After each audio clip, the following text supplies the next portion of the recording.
Makan agar-agar sambil tertawa. Rasa dahaga ingin tambah jus lagi. Halo kamu pendengar setia. Mari dengar pembahasan doktrin manusia, Kristus dan eskatologi. Hai, kami dari kelompok 4 Teologi Sistematika D akan berbagi bersama terkait dengan doktrin manusia, doktrin Kristus, dan doktrin eskatologi. Bersama kami, Kristania Deswinta Homahu 71202015, Albert Fernando Sibagariang 71202015, Cindy Yulita Kristinoni 71202003, Batsheba Daletia Ayusya Manuputi 71202239, Roganda Maranatha Silaban 71202247, Mikael Rai Parasian Manurung 71202268, dan Trisno Abeng Nababan 71202278. Besar harapan kami agar video ini dapat memberi informasi terkait esensi, benang merah, dan tujuan ketiga doktrin dimaksud. Selamat menyaksikan. Manusia diciptakan sebagai makhluk responsif untuk kemudian menjawab sabda Allah yang menyapanya, sehingga ia cenderung terarah pada perjumpaan dengan Allah. Manusia juga merupakan sosok yang dibangun dan dihidupi oleh kasih Allah, yang kemudian melalui kasih itu, maka ia dapat menikmati, memahami, dan mampu membalas kasihnya baik dalam tutur kata, pikiran, maupun perbuatan. Manusia juga dikenal sebagai makhluk mulia dari semua makhluk ciptaan Allah, yang kemudian diberi kehendak bebas untuk dapat mempertanggungjawabkan pilihannya. Kehendak bebas yang diberikan oleh Allah kepada manusia secara tidak langsung mempertegas bahwa manusia adalah wujud ketetapan gambar dan rupa Allah. Tidak hanya itu, manusia dipahami sebagai rekan sekerja Allah, yang dalam hal ini berarti status manusia hanya sebatas ciptaan dan bukan Allah. Tapi, tahukah kamu bahwa nyatanya kehendak bebas yang diberikan oleh Allah ini disalahgunakan oleh manusia dan mengakibatkan manusia untuk jatuh dalam dosa.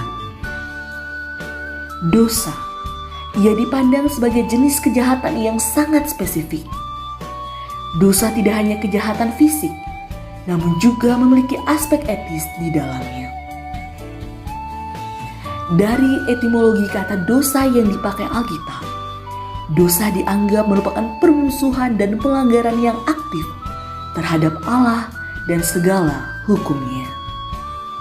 Dengan demikian, manusia yang statusnya merupakan rekan sekerja Allah dan diciptakan menurut gambar dan rupa Allah harus mengalami rusaknya hubungan dengan Allah hanya karena dosa yang dibuat oleh manusia itu sendiri. Menyadari akan keterputusan hubungan manusia dengan Allah, maka Allah pun memberikan pengampunan kepada manusia. Manusia yang kemudian dengan kehendak bebasnya dapat menerima rahmat pengampunan dari Allah ini yang diberikan secara cuma-cuma tanpa pandang bulu. Namun, pengampunan yang ditawarkan oleh manusia ini ditolak, maka manusia akan mendapatkan konsekuensi di hari penghakimannya. Dengan demikian, apa sebenarnya esensi pengampunan yang ditawarkan oleh Allah kepada manusia? Nyatanya, pengampunan yang kemudian diberikan oleh Allah ini adalah anugerah cuma-cuma yang ia berikan sebagai upaya pendamaian bagi dosa kesalahan manusia dan pemulihan relasi yang rusak antara Allah dan manusia.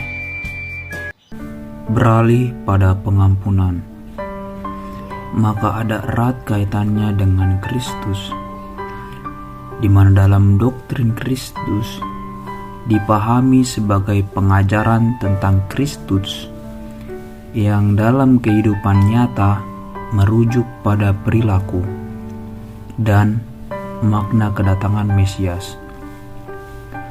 Doktrin Kristus yang ditunjukkan maupun mengajarkan bahwa Kristus adalah Allah sekaligus manusia. Definisi natur Yesus Kristus ialah sifat asli dari Yesus sendiri.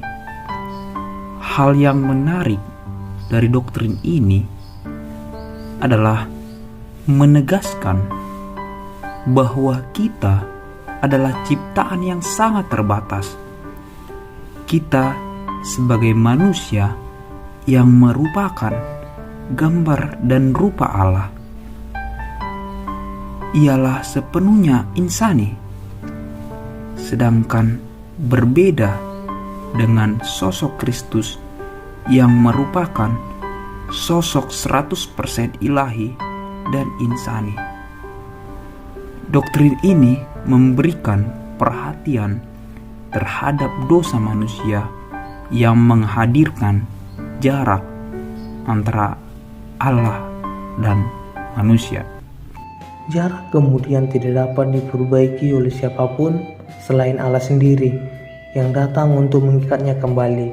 Dalam wujud inkarnasi Yesus itu, kata inkarnasi dalam artian menjadi manusia dan menjadi daging.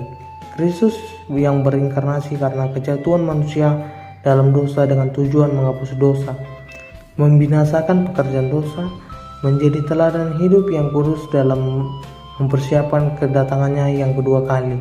Sehingga proses inkarnasi menunjukkan natur Kristus sebagai sesuatu yang unik dan berbeda, atau dalam artian Kristus menjadi serupa 100% manusia, namun keilahian atau jiwanya tetap ada.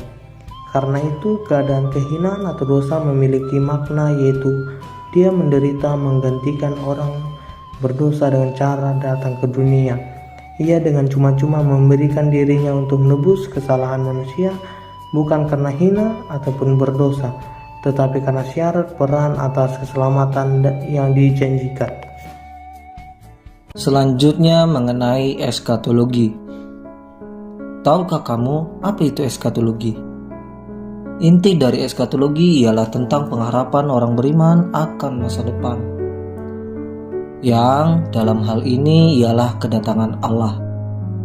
Secara eskatologi harafiah dipahami tentang sikap hati seseorang terkait kerinduannya tentang masa depan. Dalam eskatologi secara khusus membahas tentang kematian, kebangkitan, penghakiman, dan pengharapan, di mana kematian dipahami sebagai pemisahan tubuh dan jiwa. Dalam kebangkitan adalah sebagai pengangkatan, baik orang benar dan orang jahat diangkat secara bersamaan. Di dalam penghakiman adalah yang dipahami sebagai akibat dari kejahatan manusia yang kemudi manusia. Dan pengharapan adalah pengharapan Kristen di masa depan, yakni tentang penggenapan janji Tuhan yang diberikan kepada manusia melalui Kristus. Dengan demikian, yang dapat disimpulkan garis besar dan benang merah dari ketiga doktrin ini ialah pada doktrin manusia, status yang ditegaskan ialah bahwa kita sebagai hasil ciptaan yang terbatas. Dan kemudian pada doktrin Kristus ditegaskan bahwa sebagai ciptaan yang terbatas, yang diciptakan menurut gambar dan rupa Allah, kita sepenuhnya adalah yang insani, yang dimana fungsi penting kita ialah melaksanakan kehendak Allah. Ditambah lagi dengan doktrin eskatologi, di mana status kita adalah yang menanti dalam keaktifan pada pengharapan, di mana fungsi kita mengisi, mengkaryakan surga tentang masa depan itu dalam keaktifan pengharapan kehidupan dengan berjaga-jaga, waspada akan hidup ini di balik keinsanian kita. Contoh konkret yang dapat kita petik bersama ialah seperti tentang peristiwa Paskah. karena pada peristiwa ini menunjukkan keterkaitan antara ketiga doktrin tersebut, di mana manusia yang adalah makhluk ciptaan Allah, ia kemudian diberi kehendak bebas. Namun pada kenyataannya, manusia menyalahgunakan kehendak bebas tersebut, sehingga membuat hubungan antara manusia dan Allah menjadi terputus. Karena manusia telah berdosa, yakni tidak menaati hukum Allah, maka hukuman dosa haruslah ditanggung oleh manusia, yaitu berupa maut. Sehingga pengantara keselamatan itu juga harus berasal dari Allah yang sejati, yaitu Yesus. Sehingga dengan setia Allah berinkarnasi menjadi manusia dan kemudian menyelamatkan umatnya. Di mana karya penyelamatan Allah dalam membebaskan manusia dan menebus dosanya, yakni berpuncak pada kematian dan kebangkitan Kristus. Dengan demikian, pada perayaan Paskah tersebut dapat diartikan sebagai sebuah peristiwa di mana Ia Sang Kristus itu menunjukkan cinta kasih, anugerah, dan kuasa yang memberikan kepastian yang jelas tentang kebangkitan kekal pada akhir zaman. Lantas, bagaimana cara kita dalam merespon apa yang sudah Tuhan berikan untuk kita? Caranya yaitu dengan mengisi hidup kita dengan tindakan yang sesuai dengan kehendak Allah. Dengan demikian, mari semua kita untuk sama-sama mau menghidupkan, mengisi, dan memperkaryakan wujud kasih yang telah Ia berikan kepada kita. Kita sadar bersama bahwa kita adalah makhluk terbatas yang sangat membutuhkan anugerah keselamatan dari Ia, sosok yang tidak terbatas. Tetaplah terus berpengharapan dan jadilah berkat untuk sesama. Tuhan memberkati.